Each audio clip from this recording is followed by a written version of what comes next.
The very next morning, Aqhat was anxious to set forth on his first hunt with his new bow and arrows, but he was detained by his protective older sister Pugat. The lovely maiden could read the stars and had the gift of second sight.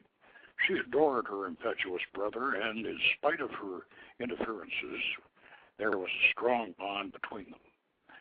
And even though no one had revealed the secret of Aqhat's dark destiny to her, Pugat knew that her sibling was in grave danger. "You must not hunt these birds, darling brother. The gods are using you in a game you cannot win." "Oh, I must. I gave Kothor the craftsman my word." "Kothor the crafty one would be a better name for it. Don't you realize that he is sending you out to offend Anath? All of these birds you are to kill are sacred to her, and she will be insulted and enraged." Aqhat only smiled. "Well, then I shall offer the slain birds prey to her brother, Prince Bow. Then he'll keep her in her place. Now the sun is up and I must be off. Fear not, dear sister. It has been said that Anath has no power over those who resist her charms." And so saying, he took up his bow and quiver, mounted his chariot, and galloped off into the bright spring morning. By noon, Aqhat had bagged a number of the various meat-devouring birds, all on the wing as a sportsman should. His game sack was stuffed with hawks, ravens, and even a vulture, but he had yet to drop an eagle. There would be time for that after he had sacrificed his morning bag to Prince Al-Hadad, but before performing that duty, he had decided to find a shady spot and have lunch. The prince had developed a ferocious appetite, and he was not accustomed to denying himself anything in the service of gods or men. The son of King Daniel reined in his team, stopped under the spreading branches of a great oak tree. He dismounted with his knapsack and his wineskin and sat down on a boulder and fell to a hearty meal of bread, cheese, and salted beef. Hardly had he swallowed his first mouthful than he heard a screech from high in the branches. He looked up into the blazing noonday sun to see the silhouette of a huge eagle, for eagles had wingspans of 5 cubits in those days, perched above him. Silently and carefully he put down his wineskin, slowly reached for his bow, which was still strung taut and ready, and from the quiver he drew out the purple-fletched arrow that had the magic to slay such a mighty lord of the skies, and swinging his bow up and drawing the string back to his cheek in one fluid motion, he prepared to loose at this monarch of the eagles, but the sun was suddenly blinding in his eyes. There was a great flapping of mighty wings. He hesitated for an instant, and the creature was gone. Or was it? A vibrant, powerful woman's voice from behind him asked, "Why do you hunt my birds of prey, Prince Aqhat?" The prince looked back over his shoulder to see a lady like no other under the sun. She was taller than a noble warrior, strong-limbed and deep-breasted. Her bronze armor was adorned with a forlorn necklace of human heads and a grisly girdle of severed hands. A purple cloak with a glittering inner lining proclaiming her royalty, and an eagle-beaked helmet identified her as the war goddess Anath, even though it masked her features. "I have been gifted with this bow and so instructed by the god Kothor, divinity," Aqhat replied with a respectful lowering of his head, but he was silently cursing himself for letting his physical hunger postpone the burnt offering of his game to Baal, thereby securing the patron god's protection. "Kothor is an artisan who serves those of higher rank," the goddess informed him. "If this bow was not intended for me, it certainly should have been. You may still find favor in my eyes if you give it over to me," Anath said, and Aqhat sat motionless.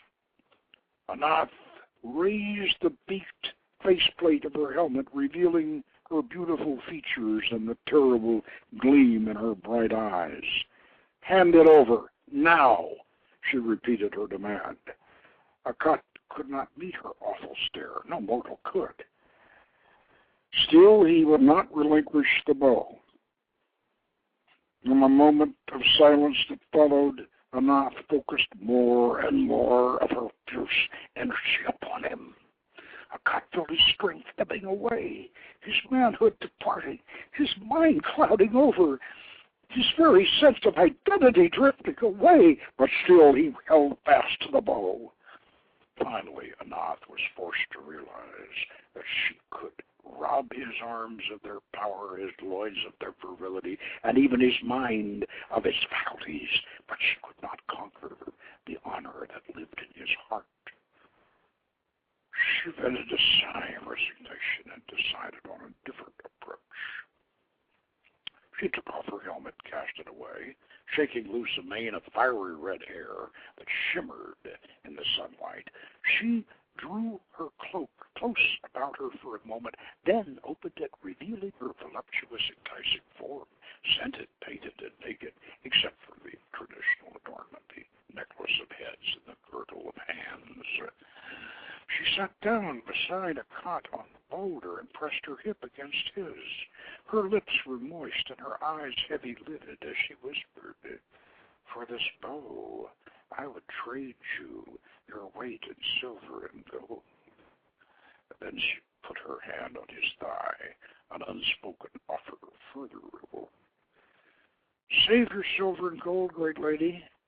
Why not gather ashwood from Lebanon, sinews from a wild ox, the horns of a mountain goat, the tendons from the hocks of a bull, and a bundle of fine straight reeds, from which Kuthor could then fashion you a bow even finer than this one," he replied. To answer this argument would have revealed Anath's purpose, so she ignored it. "I could grant you immortality. You would count your years with Baal, with the sons of El. You would count the seasons," she declared.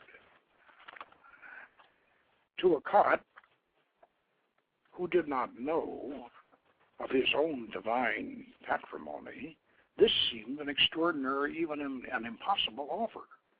However, Anath, having been informed of the young prince's heavenly lineage by her spying raven, knew that when his dead flesh and bones were finally buried in the earth, she would then be compelled to raise him again, even as she was obliged to revive his father, Prince Baal, each year at autumn equinox.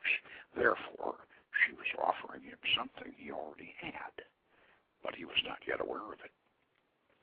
Aqhat, in the wisdom of his innocence, looked at the gruesome necklace of bloody heads that hung down toward her waist. An ironic smile crossed his face. "Do not lie to me, divinity. You wear my future around your neck. All men must die. The best I can hope for is that my skull will one day sit painted and jeweled in a niche, honored and remembered by my descendants, or perhaps made into a drinking cup to be filled with honey liquor and passed around in high summer." "Yes, indeed, all men must die," she admitted. "But I will resurrect you in autumn, even as I yearly renew the life of my brother Prince Baal. You dare not doubt my power to grant this boon. You have only to give me the bow." With a flash of cleverness beyond his years, Aqhat answered, "Then Prince Baal and I would be rivals. I have no desire to challenge him as the yearly life-bringer to our fields. But if I had to fight him, I would certainly need my bow." Seething with frustration, Anath leaped to her feet. "Give me the bow," she demanded. Aqhat looked at her womanly nakedness, whiffed her provocative scent, and replied, "What need does a woman so beautiful and so charming have for such a brutal weapon?" The very breath of her rage blew him off his seat on the rock and threw him to the ground. He looked up at her, standing over him, once again fully armed and armored. He warned Prince Aqhat, if ever you give way to lust or succumb to pride, I shall crush you like a beetle under my heel. And so saying, she spread her cloak wide, transformed herself into Shumal, the mother of eagles, and sprang up into the bright sky. Aqhat recovered himself. He set aside his unfinished meal and gathered stones to raise an altar for his belated sacrifice to Baal. And when he had the cairn completed and the fire laid, he emptied out his game bag to discover that instead of the birds he had killed that morning, the sack now contained only a coiled serpent that sprang at him with venomous fangs extended. The reptile narrowly missed biting the prince's good right arm. Aqhat leaped back and seized a dart from the scabbard at the side of his chariot to slay the viper, but the creature escaped under the pile of stones he'd erected. Aqhat kicked his altar apart and uncovered to uncover the snake, but it had disappeared. He saw the hand of Anath in this. The prince sat down with his head in his hands to sadly contemplate the cost of his selfish